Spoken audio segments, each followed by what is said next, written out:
যখন এখানে কেউ ছিল না তখনও তারা এদিকে চলাফেরা করেনি। করছে, কালকে তো আমি দেখছি। আজকে করেনি। আজকে করবে। এই পরিবেশ থাকলে সাংবাদিক ভাইরা দেখবেন, আমাদের পুলিশ ভাই বলছে এই ফটক দিয়ে চলাফেরা করবে, আপনারা কেউ বাধা দিবেন না, এবং আমরা দেখতে চাই তার কথা কতটুকু বাস্তবায়ন হয়।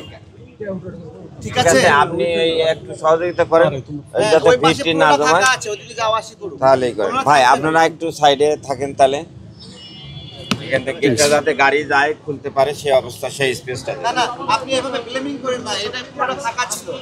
যে গাড়ি যায় বা না যায়, তারা যায় না দিতে, তারা ওই দিকে যায়, আমাদের সামনে আসতে চায় না তারা। আপনি বিষয়টা ভিতর থেকে জানেন, তারা আমাদের সামনে আসতে চায় না। আমার সঙ্গে তো কথা হচ্ছে। হ্যাঁ, এটা প্রধান গেট, প্রবেশ এটা পুরোটাই ফাঁকা ছিল, তারা এদিক দিয়ে যাওয়া আর আসা এটা করছে পকেট না। গেট, এখান দিয়ে মানুষ হেঁটে প্রবেশ হ্যাঁ, করবে। এদিক দিয়েও তারা যাওয়া আসা করছে যারা না। সেবা নিতে আসবে তারা এখান দিয়ে যাবে, আর যারা গাড়ি নিয়ে সব গাড়ি নিয়ে সব ওই গেট দিয়ে করেছে। আপনি এই জানেন না, পরিবেশটা মানে তাহলে জানেন না, আপনি মিসগাইড করেন না সবাইকে, আপনি জানেন না এটা। আমি মিসগাইড করতেছি না, আমার কথাটা পরিষ্কার।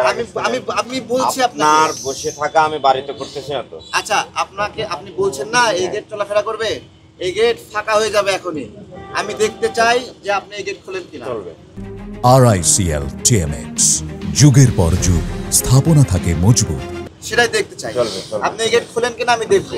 আপনারা সবাই খেয়াল রাখবেন, এই পুরো ফাঁকা করে দেন এই পাশ থেকে, দেখি উনি গেট খোলে কিনা। আপনারা দেখেন, সবাই খেয়াল করেন, দেখেন এখনো কিন্তু গেট খোলে নাই, কিন্তু দেখেন আপনারা, দেখেন গেট খুলবে না এদিকে। অফিস টাইম শুরু হয়েছে, তারা গেট খুলে না। এখানে আমি অনশন করছি দেখে তারা ওই গেট দিয়ে চলাফেরা করছে। এই গেটে আমাদের সামনে আর আসবে না। ভাই গেট না খুলে সরার জন্য বলছে আপনাকে এটা।